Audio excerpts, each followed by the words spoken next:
This channel does not promote any violent, harmful, or illegal activities. All content provided by this channel is meant for an educational purpose only. নিয়ম রয়েছে, কাগজে কলমে, বাস্তবে লাটে উঠেছে সুরক্ষা বিধি। সুরক্ষার লেশ মাত্র নেই শিলিগুড়ির বিভিন্ন হোটেলে। আগুন নেভানোর সরঞ্জাম থাকলেও অনেক ক্ষেত্রেই তা অকেজো। ব্যাঙের ছাতার মতো গজিয়ে ওঠা হোটেলে প্রাণের ঝুঁকি নিয়ে থাকছেন বহু আবাসিক। শিলিগুড়ির হোটেলগুলি পরিদর্শনে মন্ত্রী শঙ্কর ঘোষ।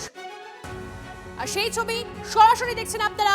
প্রসেনজিৎ আমাদের প্রতিনিধি রয়েছেন, সরাসরি এই মুহূর্তে দেখছেন আপনারা সেই ছবি, যেখানে হোটেলে হোটেলে পৌঁছে যাচ্ছেন শঙ্কর ঘোষ, মন্ত্রী শঙ্কর ঘোষ। তিনি পৌঁছে যাচ্ছেন পরিদর্শনে।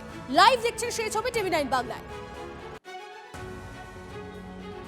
নিজে ফায়ার এক্সটিংগুইশার হাতে নিয়ে দেখছেন শঙ্কর ঘোষ, কারণ কাগজে কলমে নিয়ম রয়েছে।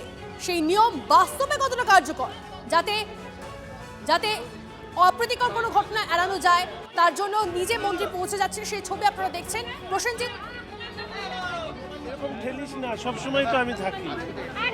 আসতে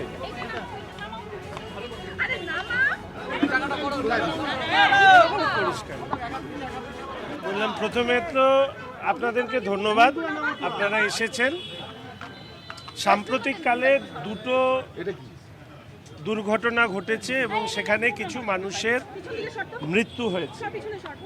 দুটো ক্ষেত্রেই সরকার প্রাথমিক তদন্তে যেটা ধরা পড়েছে, গতকাল আমাদের দমকল প্রতিমন্ত্রী কৌশিক বাবু তিনি বেশ কিছু অনিয়মের কথা তুলে ধরেছেন। কলকাতায় যে ঘটনা ঘটেছে সেখানে শোনা যাচ্ছে 20টিরও বেশি এস্টাবলিশমেন্ট একই জায়গায় রয়েছে এবং বিভিন্ন ধরনের অনিয়মের কারণে আজকে আমি আমাদের শিলিগুড়ি মিউনিসিপ্যাল কর্পোরেশনের কমিশনার সাহেব এবং আমাদের ফায়ার ব্রিগেডের ডিএফও সাহেবকে নিয়ে বেরিয়েছি। এই বেরোনোর উদ্দেশ্য কাউকে কোনো ব্যবসায়ীদেরকে ভীত সন্ত্রস্ত করা নয়, তাদেরকে আতঙ্কিত করা নয়। আমাদের রাজ্যটা দীর্ঘদিন অনিয়মটাকেই নিয়ম মেনে চালানো হয়েছে এবং তার বিনিময়ে তৃণমূলের নেতারা ফুলে ফেঁপে উঠেছে। এই আবর্জনা পরিষ্কার করতে আমাদের সরকারেরও কিছুটা সময় লাগবে। আমরা সর্ব ধরনের সহযোগিতা করব, কিন্তু কোনো অনিয়মকে মান্যতা দেব না। আমি আগামী এক মাস শিলিগুড়িতে প্রত্যেকটি ক্ষেত্রে একটি ইন্সপেকশন টিম তৈরি হবে।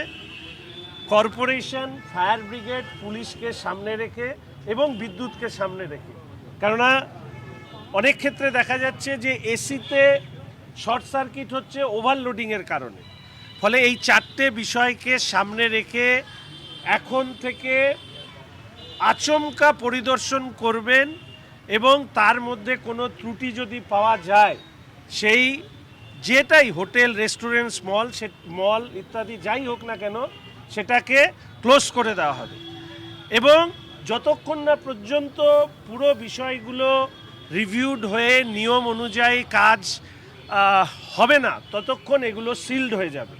আমি তাই অনুরোধ করব যে আগামী এই এক মাস জুড়ে এই ধরনের ইন্সপেকশনে সবাই সহযোগিতা করবেন এবং এই এক মাসের মধ্যে কোথাও যদি ভুল ভ্রান্তি ত্রুটি থেকে থাকে সেই ত্রুটি দূর করবেন।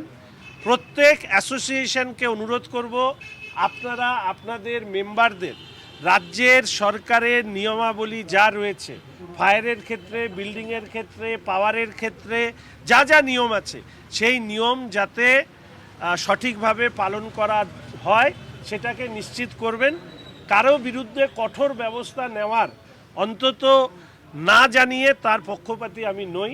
ফলে এক মাস এই কাজটা চলবে।